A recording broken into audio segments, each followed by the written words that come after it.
Artificial intelligence is absolutely exploding right now. But all that amazing tech has a massive appetite for one thing: electricity. A 2025 RAND Corporation report dug into this and asked a really critical question. As AI's hunger keeps growing, can the US power grid actually keep up? Let's break it down. So, let's get right to it. The AI revolution is officially here, but it runs on a single, vital resource: power from the grid.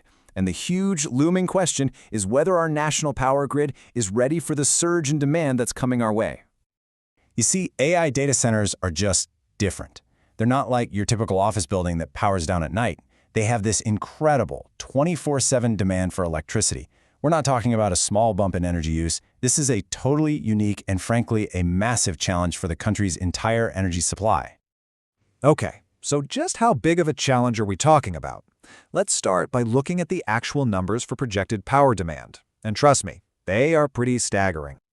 The first thing that jumps out here is just how uncertain everything is. By 2030, experts are predicting that AI could need anywhere from 34 gigawatts on the low end to a whopping 253 gigawatts of extra power on the high end. Now, to give you a sense of scale, just 1 gigawatt can power about 750,000 homes. So that high-end estimate, it's like adding the power needs of over 180 million new homes to the grid. The range is just so huge because, honestly, nobody really knows how fast AI is going to grow. Now, it sounds pretty daunting, right? But on the surface, there seems to be a simple solution. Just build more power plants. So let's take a look at the huge number of new projects that are actually in the pipeline right now. All this data comes from something called the interconnection queue. The easiest way to think about it is as an official waiting list. Any new power project, doesn't matter if it's a solar farm or a natural gas plant, has to get on this list if it wants to connect to the grid. And that waiting list, well, it's enormous. Right now, there are projects planned that add up to over 1,000 gigawatts. So you look at that number and you think, problem solved, right? I mean, we need 253 gigawatts at most, and we have over 1,000 planned. But this is where the story gets a whole lot more complicated. So here's the million-dollar question.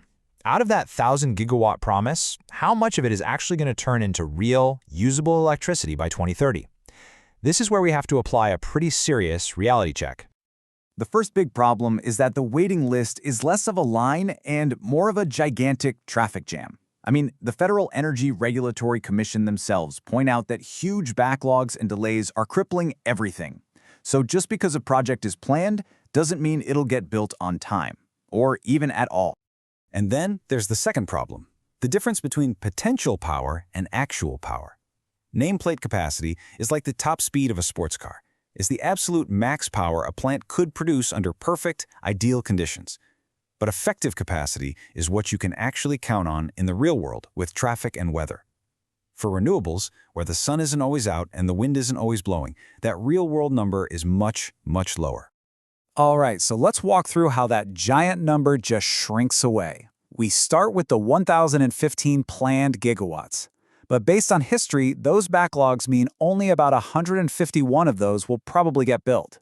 Then, when we adjust for that real-world effective capacity, that number plummets down to just 77 gigawatts. And we're not done. We also have to subtract the 44 gigawatts of power we're going to lose as old plants shut down. So after all that shrinking, what are we left with? What's the bottom line? How much new, reliable power is the U.S. really on track to add to the grid by 2030? The final number is 82 gigawatts. That's it. After all those reality checks combining the big power plants and the smaller local sources, this is what we're actually expected to add. It is just a tiny, tiny fraction of that initial 1,000 gigawatt promise. And what's maybe most surprising is where this new power is coming from. Take a look at this chart. More than half of it, 49 gigawatts, is expected to come from what we call behind-the-meter sources. Think rooftop solar panels on homes and businesses and local batteries. The giant power plants we usually picture, the front-of-the-meter kind, they only account for 33 gigawatts. So now we can finally answer our core question. Let's put our final number, 82 gigawatts of new supply, right up against the projected demand from AI. And here is the major takeaway. On our current path, that 82 gigawatts of new supply could probably handle the low-end estimate for AI growth. But it falls way, way short of what we'd need if AI development really takes off towards that high-end projection. we are basically heading straight for major power bottleneck. So what can we do about it? Is the situation hopeless? Not at all. The report actually identifies several key levers we could pull to increase the power supply and, hopefully, close that gap. So, the report lays out 5 key strategies. First, we can boost supply simply by keeping existing power plants online longer and fast-tracking the projects that are already close to being finished. We can also make our power more reliable by prioritizing dependable sources like natural gas and battery storage, and by adding batteries to solar and wind farms. But maybe most importantly, we have to streamline that entire backlogged connection process to get new power online much, much faster. And these actions could have a huge impact. Just look at these numbers. If we delay just half of the planned power plant retirements, that adds 22 gigawatts. If we could double the completion rate for battery storage projects, that adds a massive 48 gigawatts.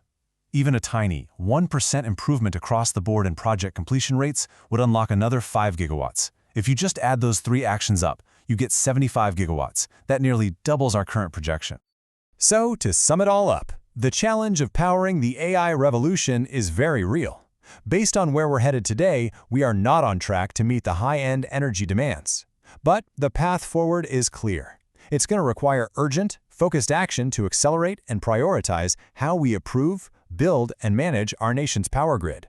The capability is there, but we have to unlock it.